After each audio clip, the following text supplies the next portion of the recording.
Brought to you by ITEL.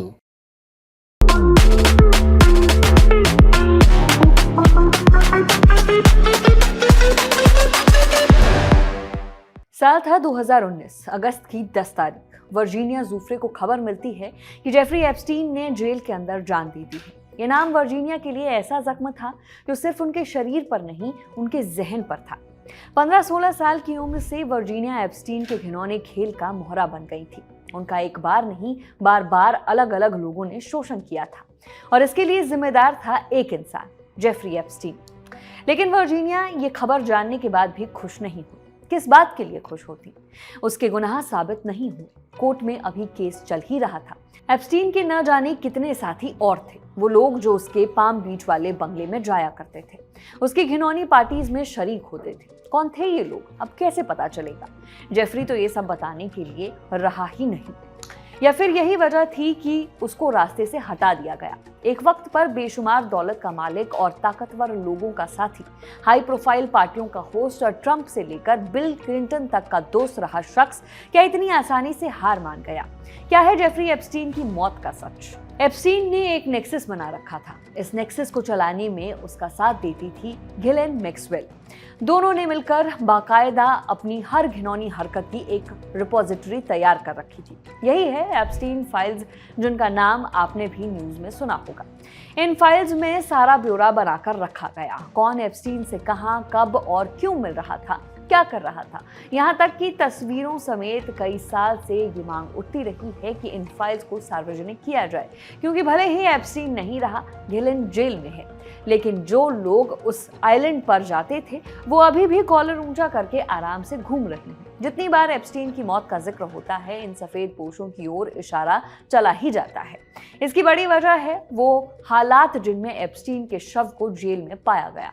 अमेरिकी जांच agency FBI ने इसकी जांच रिपोर्ट जारी की है। BBC के मुताबिक एप्स्टीन को गिरफ्तार किए जाने से लेकर खुद की जान देने से पहले तक का ब्यौरा FBI की इस रिपोर्ट में मिलता है और यहीं से उठते हैं तमाम सवाल। एप्स्टीन को 23 जुलाई से ही निगरानी में रखा गया था, यानी अधिकारियों के मुताबिक वो पहले भी ऐसी कोशिश कर चुका था, माने खुद की जान देने की कोशिश।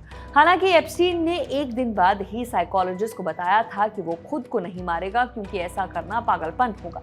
उसका दावा था कि वो अपने केस के लिए लड़ना चाहता है, वो अपने जीवन में वापस लौटना चाहता है। खैर, जेल की वार्डन ने सलाह दी कि एप्स्टीन को अकेले नहीं छोड़ा जाना चाहिए। हर आधे घंटे पर चेकिंग होनी चाहिए और कभी कभी औचक निरीक्षण भी होना चाहिए। दिलचस्प बात यह है कि एप्स्टीन के जेल के कमरे में एक कैदी और था, निकोलस टार्टाग्लियोनी। ये एक पूर्व पुलिसकर्मी था जिस पर हत्या का आरोप था। एप्स्टीन ने भी निकोलस पर उसे जान से मारने की कोशिश का आरोप लगाया था। यहाँ से उलझती है गुत्थी। जेफरी की मौत के एक दिन पहले ही निकोलस को रिहा कर दिया गया, यानी अब एप्स्टीन अपनी सेल में अकेले रह गया था।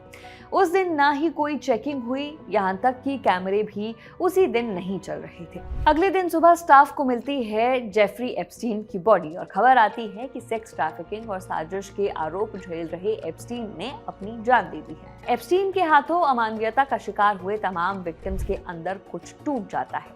वर्जीनिया जूफ्रे ने न्यूयॉर्क टाइम्स को बताया था कि उस दिन उन्होंने इस बात के लिए तो राहत की सांस ली कि अब कम से कम एप्स्टीन किसी और मासूम की जिंदगी तबाह नहीं कर पाएगा। लेकिन उस लड़ाई का क्या जो एक अरसे से अदालतों में चल रही थी, जो जिंदगियां तबाह हो चुकी हैं, उनके लिए इंसाफ का क्या होगा?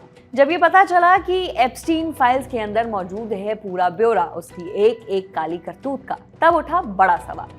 क्या एप्स्टीन को इसीलिए रास्ते से हटा दिया गया क्योंकि कई रसूखदारों के शीश महल उसकी चुप्पी पर ही खड़े थे? क्यों उसी दिन एप्स्टीन को जेल के उस कमरे में अकेले छोड़ दिया गया था? इतने लंबे अरसे तक कानून के पंजे से बचे रहने वाले इस मास्टरमाइंड के पास कोई तुरुप का क्या अब नहीं बचा था? कुछ दिन पहले ही अपनी जिंदगी को उम्मीद के साथ देखने वाले शख्स ने अचानक हार मान ली। ये दावा हजम कर पाना बहुत मुश्किल है। अमेरिकी सरकार काफी हल्ले के बाद एप्स्टीन फाइल्स के हिस्से रिलीज कर रही है। इसमें कई बड़े नाम पहले ही सामने आ चुके हैं। एप्स्टीन अब नहीं है, इसीलिए इन दस्तावेजों को बड़ी आसानी से खारिज कर दिया जाता है, साजिश करार दे दिया जाता है। गिलेन मैक्सवेल को 20 साल की जेल हो चुकी है। ये उन तमाम सर्वाइवर्स के लिए एक छोटी सी जीत ही है, लेकिन सवाल अभी भी बरकरार है जिनके जवाब मिलेंगे या नहीं शायद ही कोई जानता हो। इस खबर में फिलहाल इतना ही। खबर आपके लिए लिखी है हमारी साथी शताक्षी ने। मेरा नाम है नेहा धीमान। देखते रहिए दी लल्लन टॉप। शुक्रिया।